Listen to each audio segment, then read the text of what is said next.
Well, I guess now we have a cover-up corner, am I right?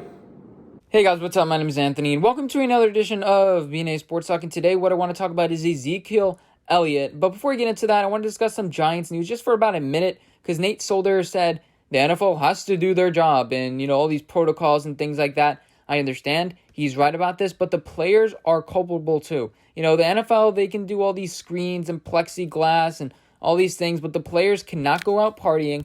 They can't. They have to be responsible, not see their family, not go out to bars and things like that. So it's a two-way street here. Don't just blame it on the owners, which is what players do a lot. They blame it on something else. So they take some responsibility at least. Meet them halfway. And would you look at that? Right when I was about to upload this video, I found out that Nate Solder was named the most overpaid player in the NFL. Doesn't really help out my argument, but I guess I just had to mention it, didn't I? And then the DeAndre Baker thing, I don't know. This is just a Hollywood thing. I just don't understand this whole thing. And now the DeAndre Baker's lawyer is saying, see, we thought you would say that, and that's exactly why we did this. I think that's just bullshit. Honestly, I think DeAndre Baker is going to get cut. That's my personal thinking now. The Giants are just trying to take this day by day. They're trying to be smart about it. What if he was innocent? We don't know. You're better off just keeping him on the roster. He's nowhere near the team, so it's not that much of a distraction. It's not like they're playing a lot of snaps, so it's not that much like, where's DeAndre? Where's DeAndre? And I think that the Joe Judge is going to handle this right. With the Patriots, they just cleared up cap space from Antonio Brown, and I believe Aaron Hernandez. I'm not too sure about the details like that. I'm pretty sure Judge is going to find a way to make this work out, clear some extra cap space for us, and potentially we can get some other players or something like that, take a flyer on a guy that is out there, maybe at a different position. But let's get into the Ezekiel Elliott thing, the topic. I was watching the 2016 film and I was watching the 2019 film. There's not much that stood out. Obviously, the breakaway runs, that extra oomph is probably gone from Ezekiel Elliott, but I didn't really notice that on tape. It's really hard to notice, I'm not timing the guy between, the 15 and the 20 to see how fast he's bursting like that. But he did break out for a lot of those runs playing with the Cowboys. Some positives and negatives I can see about his games. Positives, it's just this dude is an 8-yard gain just walking around. Against easy teams, against teams with bad rush defenses, it's pretty much like college. You're at a college game. It's just how do they just, Alabama, they just keep it get 8-10 yards every single play. It's like that. But recently, the Cowboys have trusted Dak Prescott because they realize you can't rely on one specific running back. They varied it up a little bit with Tony Pollard. Sometimes they got away from the run way too early, in my opinion, against the Patriots. They relied on Dak Prescott with those 3rd and 1s. And sometimes there's a penalty. Sometimes Dak missed. Especially there was one play where the wind took it. I don't really blame Dak Prescott for I think the sole interception he had in that game. But when Ezekiel Elliott is hit behind the line of scrimmage, often he doesn't get any yards. Now, there are occasions that he does, but he can't really turn a negative play into a positive play by that much. If he gets stopped, he gets stopped. He falls forward. He doesn't try to bounce back. Obviously, we all know, we've seen him play. This is not like a revelation. He's not a Saquon Barkley that's been able to spin out, run around the defense. No, he's going either, north to south, and that's what he's going to do. He has some east and west skills. I like his outside zone, ability, but he relies a lot on the Cowboys' offensive line. Tyron Smith is not as good as he used to be. Your center is gone now. You have a Mike McCarthy, a play caller, who, when he was with Aaron Rodgers, they never really had a solid run game. They had Eddie Lacy for a little bit, but he's not used to, I believe, a run game, so it'd be interesting to see how he uses an Ezekiel Elliott. Does he rely solely on a Dak Prescott to make him earn his money, or does he, make sure that Ezekiel Elliott gets his touches? Ezekiel destroys the Giants, who historically have a good run defense, especially over the past couple of years. We're known to have a really good run defense. Take a look at the Cowboys' schedule. You play a really good run defense in the, in the Redskins as well. They have one of the top run defense, one of the top defensive lines, so it'll be interesting to see how he does against them. The Cowboys obviously play against the NFC North with some good defenses, but the Browns don't really have a good run defense. I don't think really the Ravens have an amazing run defense, and the Steelers are more known for their pass rush than their run defense. So this is a big year for Ezekiel Elliott.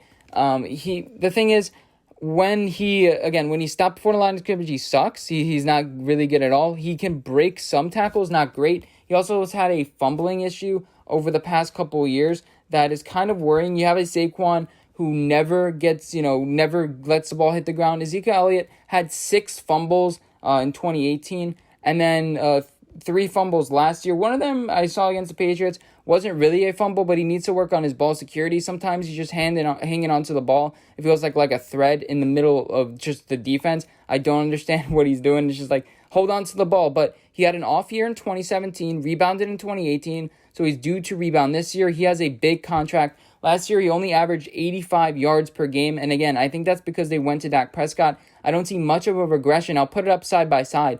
I don't see much of a regression in his ability. He's just busted out for more 20-yard gains, and that's just the luck of the draw. I think that's just the way the plays end up. And, he's still a great pass catcher. The Patriots really stopped him with the pass catching because they knew what they were expected. They shut down Ezekiel Elliott, and they said, Dak Prescott, you're going to have to beat us with your arm down the field. And he made some pretty special throws that game, but they're playing in the run, playing in the rain. Sorry, not playing in the run, but they're playing in the rain. So, obviously, that's harder to do. Taking a look at his advanced receiving, he did have a few more drops than he did last year. He also broke a lot more tackles this year than in 2018, which is a big positive sign for him. So that means basically that the Dallas Cowboys offense is getting worse, and he's going to have to compensate more. Ezekiel Elliott is no longer going to have the luxury of being behind the best offensive line. Do I think the contract was a mistake? No, question mark. He's a bell cow back, and he has, I think, 5 more years left on his deal. If he carries the ball, 400 times every single year, he's going to be worth it. And then especially you have a Tony Pollard guy to switch up a little bit of the pace behind him. That's going to make him only more effective.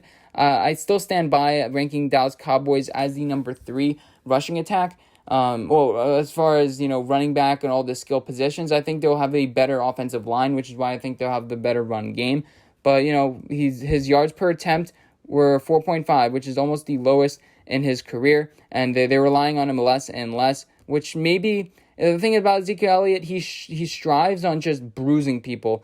Like, I don't want to tackle this guy. And a lot of games that he didn't do that well in this year were games that he didn't have a lot of carries. You need to run through, him. And it's kind of controversial because now you have a quarterback that you believe can carry you in a way. You don't think Dak Prescott's a guy that's going to be a game manager. And I think that with Mike McCarthy, they're going to be like, I agree. We're there.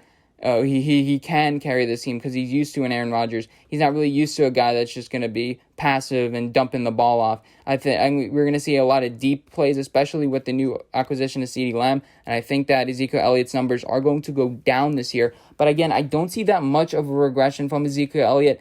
I think that his bruise, the teams prepare for him. They know what to expect. Sometimes he's just going to run. Like, honestly, the best running back within the 5-yard line, 5 yards to gain, and you want to run it, Ezekiel Elliott's probably the best in the game. He's not going to give you negative yardage. He's going to give you positive yardage pretty much in every single play, and there probably is a stat to back that up. I don't know of one, but there probably is. But I hope you guys enjoy this video. Let me know what you guys think. Where do you rank Ezekiel Elliott? I think that Nick Chubb is a little bit better. Yeah, I think that he has some issues, but overall he's solid. He didn't regress. He's not number 11 like some people said, like that one general manager said, but he's not, I don't believe, a number 3 guy. I think that the Dallas Cowboys can rely on Dak Prescott, and they're moving away from Ezekiel Elliott because, again, they probably want to keep him longer term. But hope you guys